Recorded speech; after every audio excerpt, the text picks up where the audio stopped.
imposibleng lumabas yung sasakyan sa mga photos po ni dating Congressman Saldico noong November 29. Tama? Kasi paano lalabas yung sasakyan na November 29? Napili lang December 18. Walang prior owner before December 18. Madaling sabi, pinicturan lang mo. Di ba? Booking na booking yung pinagtayong kwento.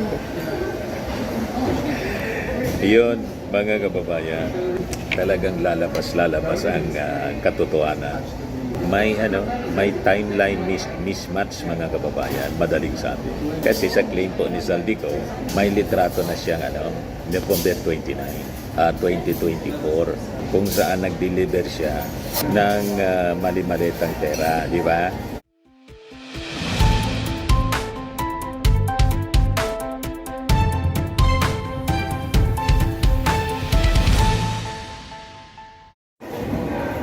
Hello po mga kababayan. So tuluyan na po na nagkabutas yung possible AI generated and fake news na video po ni dating Ako Bicol Representative Saldico. Ito'y matapos po na ilabas ng Billionaire News channel yung kanilang masusing investigative report. At dito po napatunayan na walang kinalaman ang ating Pangulong Bongbong Marcos at si Speaker Martin Romualdez sa mga peking kwento at AI-generated clips ng dating congressman. So lumalabas po na yung kanyang aligasyon ay talagang fabricated, misleading siya at walang katotohanan po. Pag tinignan mo, talagang kaduda-duda po. Magkaiba yung unang series ng video. Ibang yung mukha sa pangalawang series ng video niya po. Maraming nakapansin eh. Una po yung sasakyan sa litrato. Yung model, yung MC20 Maserati. Na-check po yung kailang binili po. Lumalabas mga kababayan sa research ng Billionaire News. Binili ito at pinangalan noong December 18, 2024. Yung seller niya po, Socalo Trading. Seller Socalo Trading. Ang may-ari, Federico Jr. Guillem Datoon. Ang halaga nito, 20 million pesos. Brand new siya, yung status, imported. Walang record po na naibenta o nagamit o nailabas bago ang official date ng pagbili. Kasi brand new yung unit po. Walang prior owner. Nabili lang noong December 18. Wala pang physical transfer bago pa yung pitsang yun, mga kababayan. Kaya imposibleng lumabas yung mga photos. Imposibleng lumabas yung sasakyan sa mga photos po ni dating Congressman Saldico noong November 29. Tama? Kasi paano lalabas yung sasakyan na November 29? Napili lang December 18. Walang prior owner before December 18. Madaling sabi, pinicturan lang mo. Di ba? Booking na booking yung pinagtayong kwento. Yun, mga kababayan, talagang lalabas ang katotohanan. May timeline mismatch, mga kababayan, madaling sabi. Kasi sa claim po ni Saldico, may litrato na siyang November 29, 2024, kung saan nag-deliver siya ng mali-malitang pera, di ba? Sa isang bahay. At nakaparada doon ang MC20 Maserati na sinakyan. Ngayon, base naman po mga kababayan sa iba pang litrato na may pitsang May 1 at 14, 2024, June 3 and 14, tama, 14. Yan at saka 27, 2024, July 15, 16, at 27 naman 2024, August 18 at 16, 2024, September 16, 2024, October 2, 2024, November 15, 2024, at December 14, 2024. Palagi po mga kababayan na hagip sa background yung sasakyan na sinabing pinaglagyan ng malipalitang basura. Di ba? Ngayon, ang problema mga kababayan, ang sasakyan, yung Maserati, ay documented po na brand new purchase ng Sukali Trading noong December 18, 2024 pa lang. So, paano nangyari yun? Nakargahan, hindi pa man na-purchase. Di ba inconsistent po? May mismatch sa pizza ng paggamit ng brand new na sasakyan sa pizza ng acquisition. So ang ibig sabihin nito po mga kababayan, 4 days before the purchase at pati na rin mahigit 7 buwan before itong mabili yung sasakyan, lumalabas na nasa parehong lugar na raw ang isang brand new unit nito na hindi pa man dapat umiiral sa Pilipinas. So, paano naman nangyari yon, di ba?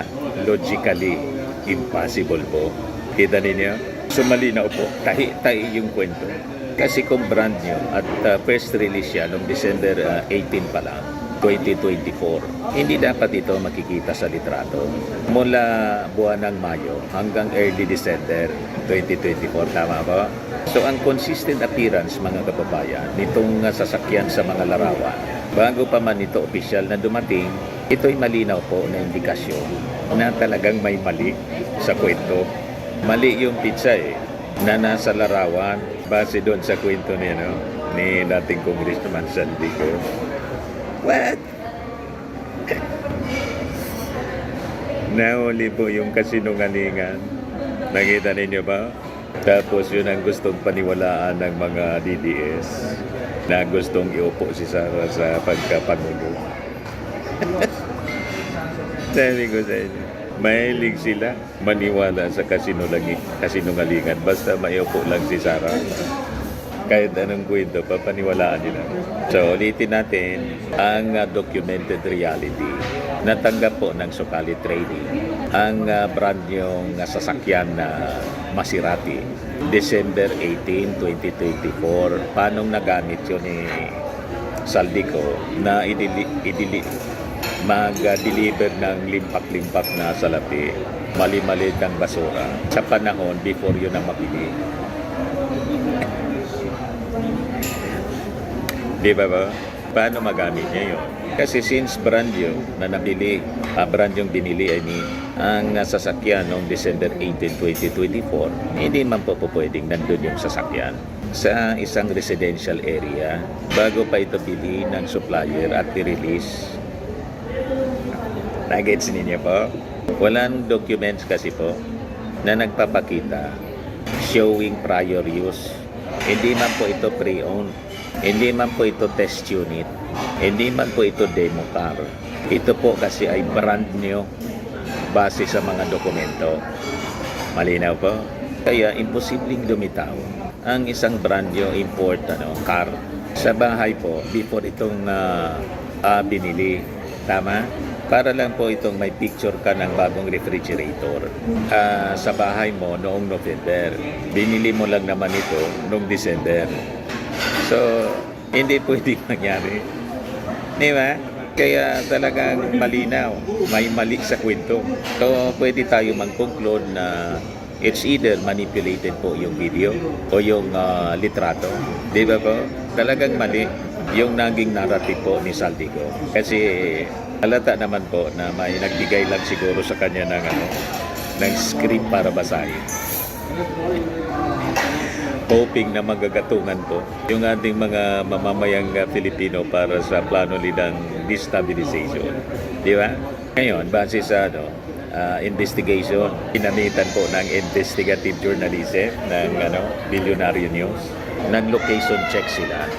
Ang address ng Sukali na may-ari po ng sasakyan ay front row building. Front row building, I mean. Hindi po hindi siya bahay. Ang owner po ng front row, si Sam Bersosa, na ang posisyon mga kababayan, president daw ng Modena Motors Incorporated. Ayan owner ng front row, Sam Bersosa, ang posisyon niya president ng Modena Motors Incorporated, sole Maserati distributor siya dito sa ating bansa. Di ba? Ang galing ng research ng Bilyonaryo News Channel. So with this, mga kababayan, talagang marami pang dapat malaman ng ating mga kababayang Filipino. At hindi dapat nagtatapos basta lang mananiniwala sa kwento ng isang tao tulad po ni Saldi, ayaw man umuwi para ma-cross-examine kung totoo ang kanyang mga kwento. Di ba ba? Tama yung sabi ng mga legal experts. Yung mga kwento sa video ni Saldi ko, walang legal weight po. Kasi po, kung titingnan natin, susuriin nating maigi, hindi po nagtutugma ang address ng kwento niya. Pati yung context ng mga pahayag ng dating congressman. So, lalong lumilinaw mga kababayan na yung narrative niya po lumalabas sa pinilit lamang na gumawa ng drama gamit ang maling pizza, maling location at posibleng AI generated po na video. So makikita natin dito kapag tinagalo po ang AI generated videos at mga misleading na claims, lumalabas ang totoong kwento. Talagang nagsisinungaling po yung dating congressman. E ngayong appeal natin kay Kabayang Saldi, I think ill-advise po kayo. Huwag kayong susugal sa maling kampo, di ba? Makinig ka doon sa advice ng mga taga CBCP. Sabi nga natin, dati ka man sano, dati kang seminarista, bakit hindi mo pakinggan yung advice ng mga bishops na umuwi ka na lang at makipag-cooperate sa investigasyon ng gobyerno. So makikita natin dito mga kababayan, lumalabas dahil sa nabuking na mga facts sa series ng videos na pinalabas po ni Saldico, lalong lumilinaw po na walang kasalanan po si PBBM. Tulad ng kiniklaim, pati si Martin Romualdez, tulad ng kiniklaim po doon sa mga series of videos na pinalabas ni Saldico. Walang pananagutan yung ating Pangulo at si Martin. Timeline, dokumento at aktual na transaksyon ang nagpapakita ng katotohanan. At doon mga kababayan sa pag-imbestiga ng Bilyonaryo News Channel, dahil mismatch, lumalabas talagang tahi-tahi yung kwento doon sa video yung pinalabas po ni Saldico. So, lahat yun kasinungalingan mga kababayan. Hindi magtugma yung mga pizza ng release ng sasakyan sa aktual na paggamit.